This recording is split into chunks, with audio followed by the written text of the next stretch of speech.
ಬಣ್ಣ ತಿಂದು ಸಿಹಿ ಹಣ್ಣ ಕೊಡುವ ಮರ ನೀಡಿ ನೀಡಿ ಮುಕ್ತ.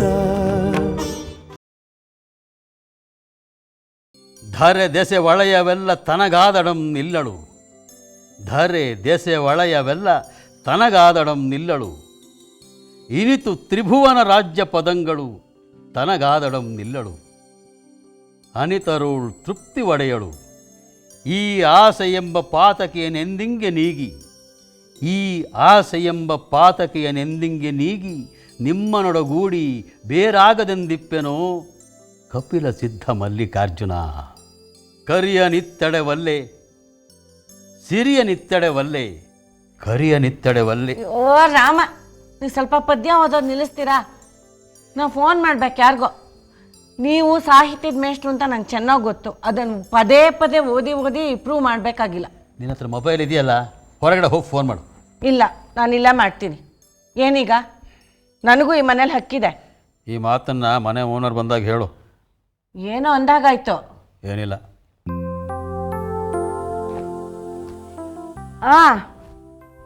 ಹಲೋ, ರುದ್ರಾಕ್ಷಿ ಪ್ರಿಂಟಿಂಗ್ ಪ್ರೆಸ್ಸಾ?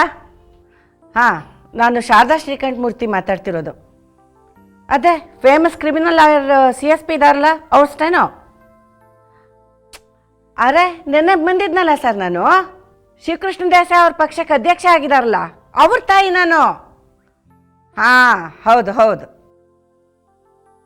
ಅಂತ್ಯೋದಯ ರಂಗ ಪಕ್ಷಕ್ಕೆ ಅಧ್ಯಕ್ಷೆ ಆಗಿ ಆಯ್ಕೆ ಆಗಿರುವ ಮಾಜಿ ಮುಖ್ಯಮಂತ್ರಿ ರಾಜಾನಂದ ಸ್ವಾಮಿ ಅವರ ಸೊಸೆ ನಿವೇದಿತಾ ದೇವಸಾಗರ ಅವರಿಗೆ ಅಭಿನಂದನೆಗಳು ಅಂತ ಬರೆದು ಕೆಳಗಡೆ ಇಂತಿ ರಾಜಾನಂದ ಸ್ವಾಮಿಗಳ ಅಭಿಮಾನಿಗಳ ಸಂಘ ಅಂತ ಬರೆದು ಪೋಸ್ಟರ್ ರೆಡಿ ಮಾಡಿ ಅಂತ ಹೇಳಿದ್ನಲ್ಲ, ರೆಡಿ ಆಯ್ತಾ? ಸಂಜೆ ಕೊಡ್ತೀನಿ ಅಂತ ಹೇಳಿದ್ರಲ್ಲ. ಓ ಸರಿ ಸರಿ ಸರಿ, ಹಾಂ ಸರಿ, ಇವತ್ತು ತಂದು ಕೊಡ್ತೀನಿ ಫೋಟೋ ನಿವೇದಿತಂದು. ಹಾಂ ಸರಿ, ಆಯ್ತಾಯ್ತು, ಬೇಗ ರೆಡಿ ಮಾಡಿಬಿಡಿ. ಆಯಿತು. ಹಾಂ. ಯಾರ ಜೊತೆ ಮಾತಾಡ್ತಿದ್ಯಾ? ಓಹ್, ಸದ್ಯ ನಿಮ್ಮ ಮನೇಲೇ ಇದೆಯಲ್ಲ, ಒಳ್ಳೇದಾಯಿತು. ನಿಂದು ಇತ್ತೀಚಿನ ಒಂದು ಫೋಟೋ ಇದ್ರ ಕೊಡೆ. ಹಾಂ, ನಿಂದು ಅಧ್ಯಕ್ಷ ಆದಾಗ ಒಂದು ಫೋಟೋ ತೆಗ್ದಿದ್ದಾರಲ್ಲ, ಅದನ್ನು ಕೊಡು, ಚೆನ್ನಾಗಿದೆ ಅದು. ಇದಕ್ಕಿದ್ದಾಗೆ ನನ್ನ ಫೋಟೋ ಯಾಕೆ ಬೇಕು ನಿನಗೆ?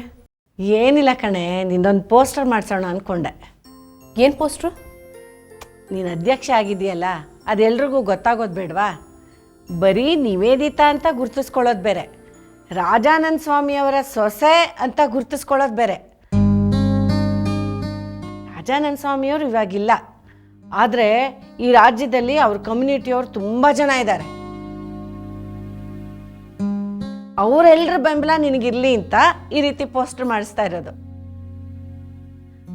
ಸದ್ಯಕ್ಕೆ 5,000 ಪೋಸ್ಟರ್ ಹೇಳಿದ್ದೀನಿ.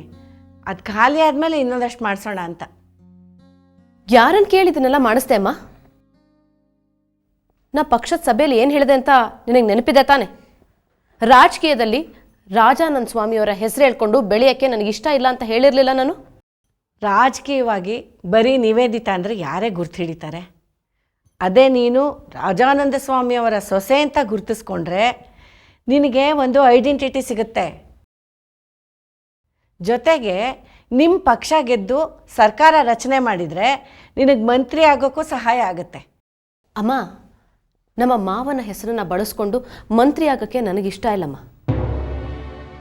ಯಾವುದೇ ಕ್ಷೇತ್ರದಲ್ಲಿ ಬೆಳೀಲಿ, ಸ್ವಂತ ಸಾಮರ್ಥ್ಯದಿಂದ ಬೆಳಿಬೇಕು ಅಂತ ನಂಬ್ದೋಳು ನಾನು. ಬಿಡು, ಯಾವ ಪ್ರಿಂಟಿಂಗ್ ಪ್ರೆಸ್ಸಿಗೆ ಕೊಟ್ಟಿದ್ಯಾ? Rudrakshipura printing press. ಸರಿ, ಅವ್ರಿಗೆ ಫೋನ್ ಮಾಡಿ ಈಗಲೇ ಆ ಆರ್ಡ್ರನ್ನ ಕ್ಯಾನ್ಸಲ್ ಮಾಡು. ನಾ ಮಾಡಲ್ಲ ಕಣೆ. ಅಮ್ಮ ಸರಿ, ನೀನು ಮಾಡಲಿಲ್ಲ ಅಂದರೆ ನಾನೇ ಮಾಡ್ತೀನಿ. ಫೋನ್ ಕೊಡು. ಕೊಡೋದಿಲ್ಲ. ಅಮ್ಮ, ಚಿಕ್ಕ ಮಗು ಥರ ಹಠ ಮಾಡಬೇಡ.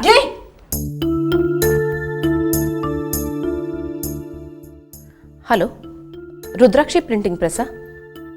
ಸರ್ ನಮಸ್ಕಾರ, ನಾನು ನಿವೇದಿತಾ ದೇವಸಾಗರ ಅಂತ ಮಾತಾಡ್ತಾ ಇದ್ದೀನಿ. ಹಾಂ ಹೌದು, ರಾಜಾನಂದ ಸ್ವಾಮಿಯವ್ರ ಸೊಸೆನೆ. ಸರ್, ಅದು ನಮ್ಮ ತಾಯಿಯವರು ಒಂದು ಪೋಸ್ಟರ್ಗೆ ಆರ್ಡ್ರ್ ಪ್ಲೇಸ್ ಮಾಡಿದ್ರಲ್ವಾ? ಹೌದು, ಅದೇ ಸರ್, ಪ್ಲೀಸ್ ಅದನ್ನು ಕ್ಯಾನ್ಸಲ್ ಮಾಡಬೇಕಾಗಿತ್ತು. ಇಲ್ಲ ಸರ್, ಏನೋ personal reason. Yeah thank you so much thank you. ಎಲ್ಲ ಹಾಳು ಮಾಡಿಬಿಟ್ಲು. ಈಗ ಸಮಾಧಾನ ಆಯ್ತಾ ನಿಂಗೆ?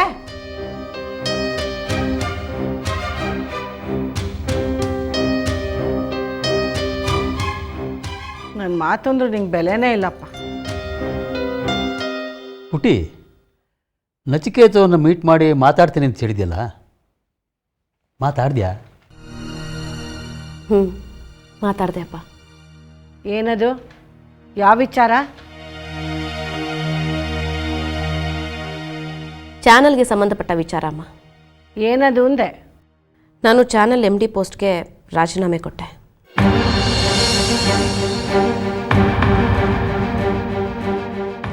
ಯಾಕೆ ಕೊಡಕ್ಕೆ ಹೋದೆ? ನಾ ಪಕ್ಷದ ಸಭೆಯಲ್ಲಿ ಹೇಳಿದೆ ಅಲ್ವಮ್ಮ, ಚಾನಲ್ ಪೋಸ್ಟ್ಗೆ ನಾನು ರಾಜೀನಾಮೆ ಕೊಡಬೇಕು ಅಂತಿದ್ದೀನಿ ಅಂತ.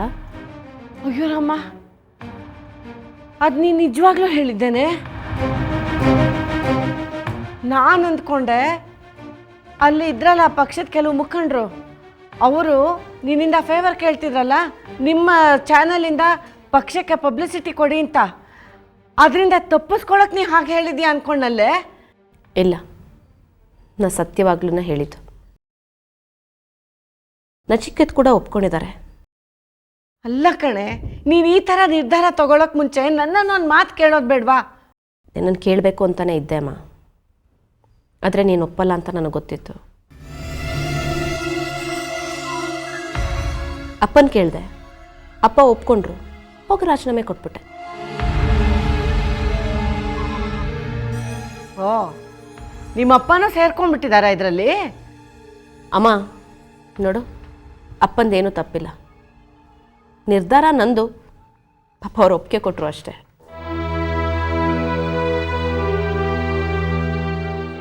ಶರಾವತಿ ಅವ್ರಿಗೆ ಹೇಳಿದ್ಯಾ? ಇಲ್ಲಮ್ಮ, ಹೇಳಬೇಕು. ಅಲ್ವೇ, ಅವರೇ ನಿನಗೆ 32 ಕೋಟಿ ಕೊಟ್ಟು ಈ ಚಾನಲ್ಗೆ ಪಾರ್ಟ್ನರ್ ಆಗೋ ಹಾಗೆ ಮಾಡಿದ್ದು. ಅವ್ರಿಗೊಂದು ಮಾತು ಹೇಳಿದೆ, ನೀನು ಇಂಥ ನಿರ್ಧಾರ ತಗೊಂಡಿದ್ದೀಯಲ್ಲ, ತಪ್ಪಲ್ವಾ ಅದು? ಹೌದು ಮಾ, ಅವರು ಫೋನ್ ಟ್ರೈ ಮಾಡ್ತಾ ಇದ್ದೀನಿ, ಆದರೆ ಸಿಗ್ತಾ ಇಲ್ಲ. ಅವರು ಫಾರಿನ್ನಿಂದ ಬಂದ ತಕ್ಷಣ ಈ ವಿಚಾರ ಮಾತಾಡ್ತೀನಿ. ಆದರೆ ಅವ್ರು ಬರೋ ತನಕ ನಾನು ರಾಜೀನಾಮೆ ಕೊಡದೆ ಇರೋದಕ್ಕಾಗೋದಿಲ್ಲ. ನಾನು ರಾಜೀನಾಮೆ ಕೊಡೋವರೆಗೂ ನಮ್ಮ ಪಕ್ಷದ ಕೆಲವು ಲೀಡರ್ಸು ಚಾನಲಿಂದ ಕೆಲವು ಫೇವರ್ಸ್ನ ಎಕ್ಸ್ಪೆಕ್ಟ್ ಮಾಡ್ತಾನೆ ಇರ್ತಾರೆ. ಅದಕ್ಕೆ ನಾನು ಅರ್ಜೆಂಟಾಗಿ ರಾಜೀನಾಮೆ ಕೊಡಬೇಕಾಗಿತ್ತು. ಅದಕ್ಕೆ ನೆನ್ನೆನೇ ನಚಿಕೇತವ್ರನ್ನ ಭೇಟಿ ಮಾಡಿ ರಾಜೀನಾಮೆ ಕೊಟ್ಟು ಅವ್ರು ಕೊಟ್ಟಿದ್ರಲ್ಲ ಕಾರ್, ಅದ್ರ ಕೀಸ್ನೂ ವಾಪಸ್ ಕೊಟ್ಬಿಟ್ಟು ಬಂದಿದ್ದೀನಿ. ಏನೇ ಕಾರಣ ಹೇಳ್ಬೋದು ಕಣೆ, ಅದ್ರ ರಾಜೀನಾಮೆ ಮಾತ್ರ ಕೊಡಬಾರ್ದಿತ್ತು ನೀನು. ಅಮ್ಮ, ಎಲ್ಲರೂ ನಮ್ಮ ಚಾನಲಿಂದ ಫೇವರ್ಸ್ ಕೇಳ್ತಾರೆ, ಆದರೆ ಅದು ನಮ್ಮ ಚಾನಲ್ ಎಥಿಕ್ಸ್ ವಿರುದ್ಧ ಅಲ್ವಾ? ಅಯ್ಯೋ, ನಾನು ಅದ್ರ ಬಗ್ಗೆ ಮಾತಾಡ್ತಿಲ್ಲ ಕಣೆ, ನಾ ಮಾತಾಡ್ತಿರೋದು ಮನೆ ಬಗ್ಗೆ. ಮನೆ ಹೇಗೆ ನಡೆಸ್ತೀಯ ನೀನು? ಚಾನಲ್ಗೆ ರಾಜೀನಾಮೆ ಕೊಟ್ಬಿಟ್ರೆ ಆಗ್ಲೂ ನಿಂಗೆ ದುಡ್ಡು ಕೊಡ್ತಾರ ಅವರು? ರಾಜೀನಾಮೆ ಕೊಟ್ಮೇಲೆ ಸಂಬಳ ಯಾಕಮ್ಮ ಕೊಡ್ತಾರೆ? ಮತ್ತೆ ಈಗ ನಿಂಗೆ ಸಂಬಳ ನಿಂತು ಹೋಗೋದಿಲ್ವಾ? ನೀನು ಚಾನಲ್ಗೆ MD ಆಗಿದ್ದಾಗ ನಿಂಗೆ 2 ಲಕ್ಷ ಬರ್ತಾ ಇತ್ತು, ಸಾಲಕ್ಕೆ ಒಂದು ಸ್ವಲ್ಪ ಹೋಗಿ ಮಿಕ್ಕಿದ್ದು ಮನೆ ಖರ್ಚಿಗೆ ಆಗ್ತಿತ್ತು. ಈಗ ನಿನಗೆ ಸಂಬಳನೇ ಬರಲ್ಲ ಅಂತಂದರೆ ಮನೆ ಹೇಗೆ ನಡೆಸೋದು? ಕಷ್ಟ ಆಗತ್ತೆ ಅಂದರೆ ಹೇಗೆ ಅಮ್ಮ? ನೋಡು, ನಾ ಪ್ರತಿಬಿಂಬ ಚಾನಲ್ಗೆ MD ಆಗೋಕ್ಕೆ ಮುಂಚೆ ನಮಗೆ ಸಂಬಳ ಬರ್ತಿತ್ತಾ? ಇಲ್ಲ ತಾನೆ. ಈಗಲೂ ಹಾಗೇನೆ. ಮನೆ ನಡ್ಸೋಕ್ಕಾಗಲ್ಲ ಅಂದರೆ ಹೇಗೆ ಹೇಳು? ಏನೇ ಎಷ್ಟು ಬೇಜವಾಬ್ದಾರಿಯಾಗಿ ಮಾತಾಡ್ತಿದೀಯಾ? ನಿನಗೆ ಕೆಲಸ ಇಲ್ಲದೆ ಇದ್ದಾಗ ಬೇರೆ ದಾರಿ ಇರಲಿಲ್ಲ, ಆದರೆ ಇವಾಗ ನಿನಗೆ ಆಪ್ಷನ್ ಇದೆಯಲ್ಲ, ಕೈಯಲ್ಲಿದ್ದ ಕೆಲಸನ ಬಿಟ್ಟು ಬಂದಿದೆಯಲ್ಲ. ಚಿದಾನಂದನ್ ಸಂಬಳ ಈ ಮನೆ ನಡ್ಸಕ್ಕೆ ಸಾಕಾಗೋದಿಲ್ಲ. ಇವಾಗ ಜೊತೆಯಲ್ಲಿ ಚಿದಾನಂದನ್ ಹೆಂಡತಿನೂ ಇದ್ದಾಳೆ. ಈಗ ಮುಂಚೆಗಿಂತ ಮನೆ ಖರ್ಚುಗಳು ಜಾಸ್ತಿ. ಮನೆ ನಡೆಸೋದಿಕ್ಕೆ ಬಂದ ಸೊಸೆನ ಖರ್ಚಿಗೆ ದುಡ್ಡು ಕೇಳಿದ್ರೆ ಏನು ಚೆನ್ನಾಗಿರುತ್ತೆ ಹೇಳು? ಅದಕ್ಕೆ ಹೇಳ್ತಾ ಇದ್ದೀನಿ ಕೇಳು, ಈಗ ನೀನು ಕೊಟ್ಟಿರೋ ರಾಜೀನಾಮೆನ ವಾಪಸ್ ತಗೊಂಬಿಡು. ಆಗಲ್ಲಮ್ಮ, ಮನೆ ನಡ್ಸೋಕ್ಕೆ ಕಷ್ಟ ಆಗತ್ತೆ ಅಂತ ನಾನು ರಾಜೀನಾಮೆನ ವಾಪಸ್ ತಗೊಳಕ್ಕಾಗೋದಿಲ್ಲ. ರಾಜೀನಾಮೆನ ವಾಪಸ್ ತಗೊಂಡ್ರೆ ನಾನು ಇಕ್ಕಟ್ಟಲ್ಲಿ ಸಿಕ್ಕಾಕೊಂಡಾಗತ್ತೆ. ರಾಜಕೀಯ ಮುಖಂಡರಿಗೆ ಫೇವರ್ ಮಾಡಕ್ಕೆ ಹೋದ್ರೆ ನಾನು ಚಾನೆಲ್ ಎಥಿಕ್ಸ್ ವಿರುದ್ಧ ಹೋದಾಗತ್ತೆ. ಫೇವರ್ ಮಾಡಲ್ಲ ಅಂತ ಅವ್ರಿಗೆ ಹೇಳಿದ್ರೆ ಅವ್ರಗಳಿಗೆ ಬೇಜಾರಾಗತ್ತೆ.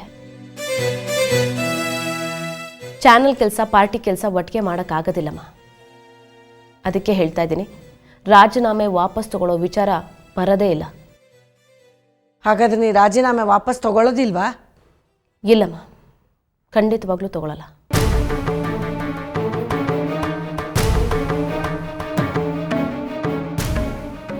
ಏನಾದರೂ ಮಾಡ್ಕೊ, ನಿಂಗೆ ಸಂಸಾರಕ್ಕಿಂತ ನಿನ್ನ ತತ್ವ ಆದರ್ಶನೇ ಮುಖ್ಯ. ಇಲ್ಲಿ ಮನೇಲಿ ನಾವೆಲ್ಲರೂ ಉಪವಾಸ ಸತ್ರು ಪರವಾಗಿಲ್ಲ ಅಲ್ವಾ ನಿಂಗೆ? ಯಾಕೆ ಹೀಗೆ ಮಾತಾಡ್ತೀಯ ಶಾರದಾ? ಪಾಪ ಮಗು ಮನೆಗೋಸ್ಕರ ಎಷ್ಟು ಕಷ್ಟಪಟ್ಟಿದ್ದಾಳೆ. ಈಗೊಂದು ಸರಿಯಾದ ನಿರ್ಧಾರ ತಗೊಂಡಿದ್ದಾಳೆ.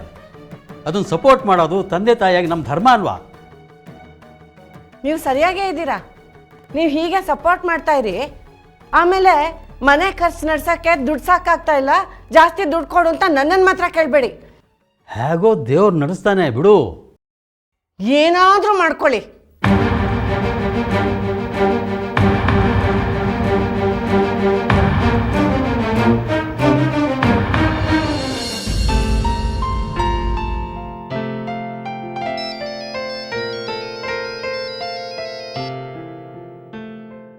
ಏನು ನಿವೇದಿತಾ?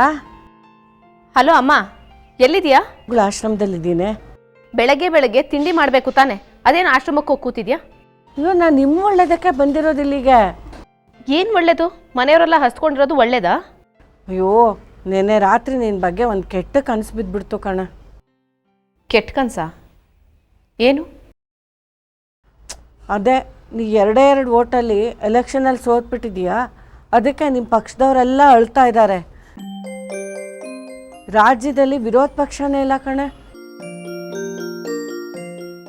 ಅದಕ್ಕೆ ಈ ಕನಸಿನ ಅರ್ಥ ಏನು ಅಂತ ಕೇಳೋದಕ್ಕೆ ಗುರುಗಳ ಹತ್ರ ಬಂದಿದ್ದೆ. ಅಪ್ಪ, ನಮ್ಮ ಗುರುಗಳು ಎಂಥ ತ್ರಿಕಾಲ ಜ್ಞಾನಿಗಳು ಗೊತ್ತಾ? ಎಲ್ಲದನ್ನು ಹೀಗೆ ಅಂತ ಬಿಡಿಸಿ ಹೇಳ್ಬಿಟ್ರು ಗೊತ್ತಾ? ನನ್ಗೆ ಆ ಕನಸು ಯಾಕೆ ಬಿದ್ದಿದ್ದಂತೆ ಗೊತ್ತಾ? ಯಾಕಂತೆ? ನಮ್ಮನ್ನು ಎಚ್ಚರಿಸೋದಕ್ಕೆ. ಈ ಸತಿ ನಿಮ್ಮ ಪಕ್ಷ ಗೆಲ್ಲೋದೇ ಇಲ್ವಂತೆ, ನೀನು ಗೆಲ್ಲೋದಿಲ್ವಂತೆ, ಶಿವಕೃಷ್ಣ ದೇಸಾಯಿ ಅವರು ಗೆಲ್ಲೋದಿಲ್ವಂತೆ. ಹಾಗಾಗಿ ರಾಜ್ಯದಲ್ಲಿ ವಿರೋಧ ಪಕ್ಷನೇ ಇರೋದಿಲ್ವಂತೆ. ಜನ ಮತ್ತೆ ಆ ಬಿಂಗ ಕೈಲಿ ಸಿಕ್ಕು ಒದ್ದಾಡ್ತಾರಂತೆ. ಅದಕ್ಕೆ ನಾನು ನಮ್ಮ ಗುರುಗಳ ಹತ್ರ ಕೇಳ್ಕೊಂಡೆ, ಇದಕ್ಕೇನಾದರೂ ಪರಿಹಾರ ಸೂಚಿಸಿ ಅಂತ. ಅವ್ರು ಎಷ್ಟು ದಯಾಮಯಿ ಗೊತ್ತಾ, ಪರಿಹಾರ ಹೇಳೇ ಬಿಟ್ರು. ಏನು ಪರಿಹಾರ ಹೇಳಿದ್ರು? ನೀನು ಆದಷ್ಟು ಬೇಗ ಆಶ್ರಮಕ್ಕೆ ಬಂದು ಅಭಿಷೇಕ ಮಾಡಿಸ್ಬೇಕಂತೆ. ಪ್ರಾಯಶ್ಚಿತ್ತವಾಗಿ ಈ ಆಶ್ರಮನ 101 ಸತಿ ಪ್ರದಕ್ಷಿಣೆ ಹಾಕಬೇಕಂತೆ. ಆಗ ಎಲ್ಲ ಒಳ್ಳೆಯದಾಗತ್ತಂತೆ. ಅದಕ್ಕೆ ಬರೋ ಭಾನುವಾರ ನೀನನ್ನು ಆಶ್ರಮಕ್ಕೆ ಕರ್ಕೊಂಡು ಬರ್ತೀನಿ, ಮತ್ತು ಈ ಆಶ್ರಮಕ್ಕೆ ಪ್ರದಕ್ಷಿಣೆ ಹಾಕಿಸ್ತೀನಿ ಅಂತ ಗುರುಗಳಿಗೆ ಮಾತು ಕೊಟ್ಟಿದ್ದೀನಿ. ನೀನು ಬರಲೇಬೇಕು. ಸರಿಮ್ಮ, ಆಯಿತು. ನಿಮ್ಮ ಮಾತು ಕೇಳದೆ ಹೋದರೆ ನಾವು ಮನೇಲಿರೋಕ್ಕಾಗತ್ತಾ? ನೀನು ಹೇಳಿದಾಗೆ ಆಗಲಿ, ಭಾನುವಾರ ಹೋಗೋಣ. ಈಗ ಫೋನ್ ಇಡ್ತೀನಿ, ಬೇಗ ಮನೆಗೆ ಬಾ. ನಿವೇದಿತಾ, 1 ನಿಮಿಷ ಕಣೆ. ಏನಮ್ಮ? ನಿನ್ನ ಹತ್ರ ಇನ್ನೊಂದು ವಿಚಾರ ಮಾತಾಡಬೇಕಾ? ಏನು ಹೇಳು? ಅದೇ ಕಣೆ, ಇನ್ನೇನು ಎಲೆಕ್ಷನ್ ನಡೆಯುತ್ತಲ್ಲ, ನಿಮ್ಮ ಪಕ್ಷದಲ್ಲಿ ಯಾರ್ಯಾರಿಗೆ ಅಸೆಂಬ್ಲಿ ಟಿಕೆಟ್ ಕೊಡಬೇಕು ಅಂತ ಮೀಟಿಂಗ್ ನಡೆಸ್ತಾ ಇದ್ದೀರಾ? ನಡೀತಾ ಇದೆ. ಯಾರ್ಯಾರಿಗೆ ಟಿಕೆಟ್ ಕೊಡಿಸ್ಬೇಕು ಅಂತ ಫೈನಲೈಸ್ ಆಗಿದೆಯಾ? ಇನ್ನೂ ಇಲ್ಲ ಅಮ್ಮ. ಅಪ್ಪ, ಒಳ್ಳೆಯದಾಯಿತು. ಹೌದು, ನೀನು ಯಾಕೆ ಇದನ್ನೆಲ್ಲ ಕೇಳ್ತಾ ಇದೆಯಾ? ಅಯ್ಯೋ, ವಿಷಯ ಇದೆ ಕಣೆ. ನಮ್ಮ ಗುರುಗಳು ನಮಗಿಷ್ಟೆಲ್ಲ ಒಳ್ಳೇದು ಮಾಡ್ತಿದ್ದಾರಲ್ವಾ, ಅದಕ್ಕೆ ಪ್ರತಿಯಾಗಿ ನಾವು ಅವ್ರಿಗೇನಾದರೂ ಮಾಡಬೇಕಲ್ವಾ? ಅಮ್ಮ, ಅದೇನು ಹೇಳಬೇಕು ಅಂತಿದ್ಯಾ ನೇರವಾಗಿ ಹೇಳು, ನನಗೆ ತುಂಬ ಕೆಲಸ ಇದೆ. ಅದೇ ಕಣೆ, ಹೇಗಿದ್ರು ನೀನೇ ಪಕ್ಷದ ಅಧ್ಯಕ್ಷ ಅಲ್ವಾ, ಅದಕ್ಕೆ ನಮ್ಮ ಕಡೆ ಇಬ್ಬರಿಗೆ ನಿಮ್ಮ ಪಕ್ಷದಿಂದ ಅಸೆಂಬ್ಲಿ ಟಿಕೆಟ್ಸ್ ಕೊಡಿಸ್ಲೇಬೇಕು.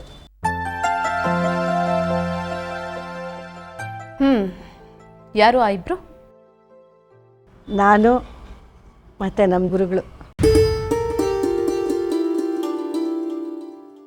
ಏನಮ್ಮ ನೀನು ಹುಚ್ಚುಚ್ಚಾಗಿ ಮಾತಾಡ್ತೀಯಾ? ನಿನಗೆ ಯಾಕೆ ಬೇಕಮ್ಮ ರಾಜಕೀಯ? ನೀನು ರಾಜಕೀಯ ಸೇರಿಬಿಟ್ರೆ ಅಷ್ಟೇ ಕತೆ. ಅಷ್ಟಕ್ಕೂ ನಿನಗೇನು ರಾಜಕೀಯದ ಅನುಭವ ಇದೆ? ಒಂದು ಸತಿ ರಾಜಕೀಯಕ್ಕೆ ಎಂಟ್ರಿ ಕೊಟ್ಟರೆ ಅನುಭವ ತಾನಾಗುತ್ತೆ. ಈಗ ನೀನು ಪಕ್ಷದ ಅಧ್ಯಕ್ಷ ಆಗಿದೆಯಲ್ಲ, ನಿಂಗೇನು ಅನುಭವ ಇತ್ತು? ನೋಡು, ನಾನು ನನಗೆ ಟಿಕೆಟ್ ಕೊಡೋಕ್ಕಾಗಲ್ಲಮ್ಮ. ಯಾಕೆಂದರೆ ನಾನು ಅಧ್ಯಕ್ಷೆ ಆದ ತಕ್ಷಣ ತಾಯಿಗೇನೆ ಅಸೆಂಬ್ಲಿ ಟಿಕೆಟ್ ಕೊಟ್ಟರು ಅಂತ ಜನ ಆಡ್ಕೋತಾರೆ. ಸರಿ, ನೀನು ನನಗೆ ಟಿಕೆಟ್ ಕೊಟ್ಟರೆ ಮಾತು ಕೇಳಬೇಕಾಗುತ್ತಲ್ವಾ? ಬೇಡ, ನನಗೆ ಕೊಡಬೇಡ. ನಮ್ಮ ಗುರುಗಳಿಗಾದ್ರೆ ಕೊಡ್ಬೋದಲ್ವಾ ನೀನು? ಅವ್ರಿಗೂ ಕೊಡೋಕ್ಕಾಗಲ್ಲಮ್ಮ. ಯಾಕೆ? ಅಯ್ಯೋ, ಈ ವಿಚಾರವಾಗಿ ಮಾತು ಸಾಕುಮ್ಮ, ನನಗೆ ಕೆಲಸ ಇದೆ, ಫೋನ್ ಇಡ್ತೀನಿ. ಸರಿ ಬಿಡು, ನೀನು ಟಿಕೆಟ್ ಕೊಡದೆ ಹೋದರೆ ಅದನ್ನು ಹೇಗೆ ತಗೋಬೇಕು ಅಂತ ನನಗೂ ಗೊತ್ತು. ನಾನು ನೇರವಾಗಿ ಶಿವಕೃಷ್ಣ ದೇಸಾಯಿ ಅವ್ರ ಹತ್ರನೇ ಟಿಕೆಟ್ ಕೇಳ್ತೀನಿ. ಅಮ್ಮ, ನೀ ಏನಾದರೂ ಶಿವಕೃಷ್ಣ ದೇಸಾಯಿ ಅವ್ರ ಹತ್ರ ಹೋಗಿ ಟಿಕೆಟ್ ಕೇಳಿದ್ರೆ ನನ್ನ ಮೇಲೆ ಆಣೆ. ಸರಿ, ಆಯಿತು.